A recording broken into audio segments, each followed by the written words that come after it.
le duele? ¿Le duele por la mañana, por la tarde y a mediodía? Porque lo que haría sería incentivarlo, sino lo que hacemos es, que ahora lo veríamos, es la asociación libre, ¿no? Que la asociación libre va a ser como una brújula que me va a señalar el problema que está teniendo. Sí, y por ejemplo, es importante, por ejemplo, en un caso de psicanálisis, es importante cuantificar la dolor de una persona, mismo no siendo física, ¿es física que se dice? Sí. Es importante cuantificar, porque por ejemplo, yo en un hospital, nosotros cuantificábamos mucho la dolor, que dependía de una escala de 0 a 10, y había escalas que era de 0 a 20, y no era una escala fidedigna, esto es, que para una persona podía ser 20 y para la otra persona podía ser 18, y nosotros sabíamos que la dolor de una persona, a nivel científico, está probado que es mucho más fuerte una pedra en los rins que una dolor de cabeza, ¿entiendes? Entonces, ¿qué tipo de criterios vosotros utilizáis para saber qué tipo de dolor, por ejemplo, si es importante cuantificar? No lo es. No es importante. Para el psicoanálisis no. Es decir, para el psicoanálisis lo que él diga y lo que él haga con su vida, eso va a ser la cuantificación del dolor, pero no nos regimos por un número. Es decir, la cuantificación exacta del número no nos sirve. Lo que nos sirve es ese dolor que ha significado en su vida. ¿Ha deshecho su vida? ¿No la ha deshecho? Pero no vamos a preguntarle, sino vamos a sentarle y decirle, cuéntame, ¿qué le pasa? ¿Cómo estás?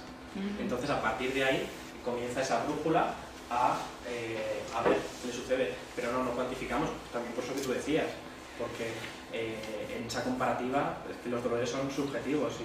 Sí, porque en datos estadísticos se observa que es importante la cuantificación del dolor, porque no sabemos hasta qué punto es realmente fuerte o realmente... Porque es muy subjetivo de persona para persona y tenemos que saber si vamos a dar un medicamento o no para ese dolor. Eso es diferente. Pero dentro de la parte psicológica, vosotros hacéis una retrospección de la vida de la persona para saber lo que pasó, para después resolver ese problema que se ha quedado por resolver. ¿Es eso? Más o menos. Es decir, sería hablar con una persona para ver qué le está impidiendo tener una vida con un mayor bienestar. ¿Que a veces es algo que pasó en el pasado? Sí, a veces no. A veces está relacionado con ser mortal, con la muerte o con dar un paso más. Es decir, está relacionado con el futuro. Muchas veces hay una relación con el futuro, con lo que quiero hacer y no me atrevo. Un caso. Acude a consulta una pareja y ella se quiere ir a Galicia. Viven en el Escorial y se quieren ir a Galicia. Entonces, él no está de acuerdo en irse a Galicia.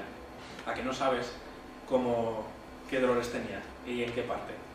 En las piernas. No podía dar ni un paso, ¿no? Entonces, cuando comienzas a hablar con él, los médicos le han dicho que no le sucedía nada, pero no puedo dar ni un paso. Y claro, es que como hice un paso me iba a Galicia.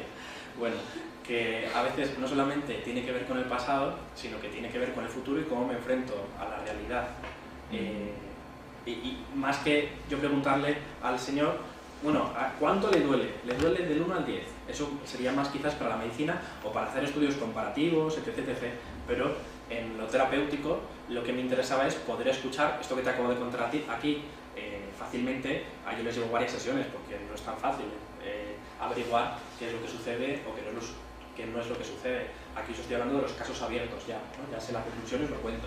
Ellos te traen un mare magnum de situaciones y de cuestiones que les están invalidando y que hay que ir, si no bien resolviendo, sí que despejando o sabiendo qué es lo secundario y qué es lo primario. Eso es en lo que ponemos el acento nosotros. Sí, y es muy interesante, por ejemplo, cuando estudiábamos la ansiedad, yo creo que es una cosa que se nos pasó por alto.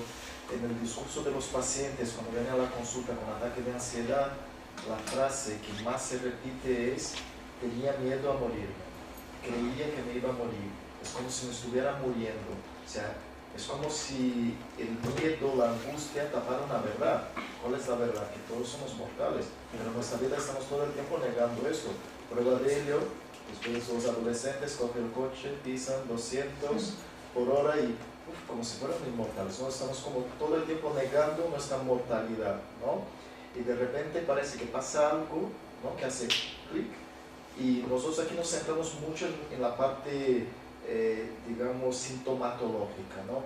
Ocurre esto con el sujeto dice esto, lo cuantificamos tanto, y luego la curva de la ansiedad es tal, y que luego pasa esto a nivel biológico y tal. Pero nos olvidamos que hay algo más, ¿no? En esta punta del iceberg que tiene que ver con esto, ¿no? De que la angustia tapa una verdad que tiene que ver con la mortalidad, ¿no? Y eso no lo inventaron los psicoanalistas, eso dicen los sujetos todos los días, y cuando seáis quiroprácticos que vais a trabajar con esto también, o sea, cuando trabajáis con la ansiedad vais a ver que eso es, lo dicen los pacientes, o sea, es que tengo miedo a morir, es como si me estuviera muriendo, es que pensé que me iba a morir. ¿No? Estaría en relación con esto. Luego hay muchas, han sacado del psicoanálisis algunas terapias, y lo que hacen los pacientes es decir, a ver, venga, vamos a aceptar que usted se va a morir. Y entonces hacen un taller de muerte, ¿no? Pero no es tanto el resolver eso, sino que es una aceptación, ¿no? Es una posición respecto a eso. Como humanos tenemos que resolver varias cuestiones en nuestra vida. Una de ellas es la muerte, la sexualidad, el futuro, es decir, son significantes que tienen mucho que ver con mi vida, padre, madre. Todas esas cuestiones que son constitutivas las voy a tener que de alguna forma despejar o poner en cuestión para aliviarlas, ¿no? Tengo que tener un pensamiento claro sobre esas cuestiones. Por eso tenéis que hacer psicoanálisis todos. Muy Para bien. resolver todo. Lo podéis hacer aquí, en la calle Juan de Leiva. Que no me va a consultar. A ver. Nos queda poquito. ¿No? No sé. 8 minutos. 8 minutos. A ver, una cosa. La última idea importante, y seguimos conversando un poquito y nos despedimos. En algunas... La importancia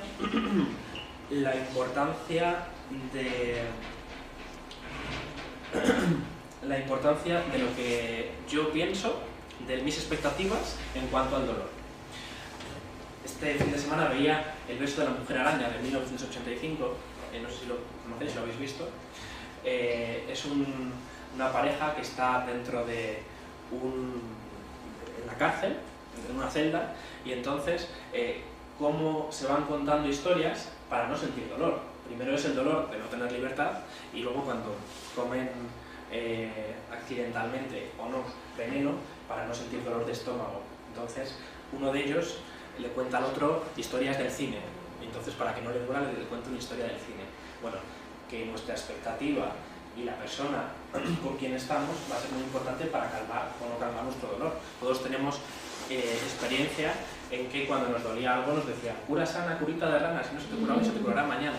Bueno, pues esas fueron nuestras primeras experiencias, nuestro primer criterio de dolor, que luego se va a ir construyendo, se va a ir diferenciando, se va a ir elaborando con el paso del tiempo. Si yo tengo un proyecto de vida, si yo quiero algo, me va a doler menos. Esa es mi expectativa. Esto, ¿dónde lo podemos ver? En los santos.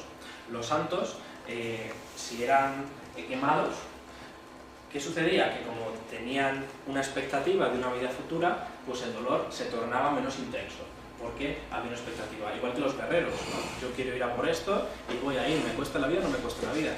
Entonces lo que para uno una herida sería algo desgarrador, para la otra persona no. ¿Por qué? Porque tengo un proyecto, porque tengo un pensamiento, porque tengo esa expectativa. ¿Esto qué sucede? Que en los neuróticos, o cuando uno piensa mucho las cosas, que están un poco en estado de neurosis, no, es que si voy a ver a tal persona me voy a contagiar. Uy, ¿me contagiaré o no me contagiaré? ¿Y qué me va a pasar? Bueno, pues se sabe que las personas que piensan así posiblemente se contagien, porque ya había un pensamiento relacionado con esa cuestión, ¿no? Si uno está pensando en el contagio o en el contagio, es más sencillo. Si uno está pensando en que va a ver a fulanito, es menos sencillo de que se contagie. Bueno, pues que esa experiencia, esa sensación, ese pensamiento está muy relacionado con el dolor. Y además de esto, se descubrió que los dolores en las personas, en los soldados del Vietnam, se hizo este estudio, que venían con heridas de guerra, se descubría que ese dolor físico lo que impedía es que tuviesen neurosis, que tuviesen un dolor psíquico, porque el dolor físico taponaba lo que era otro tipo de dolor. También se ha visto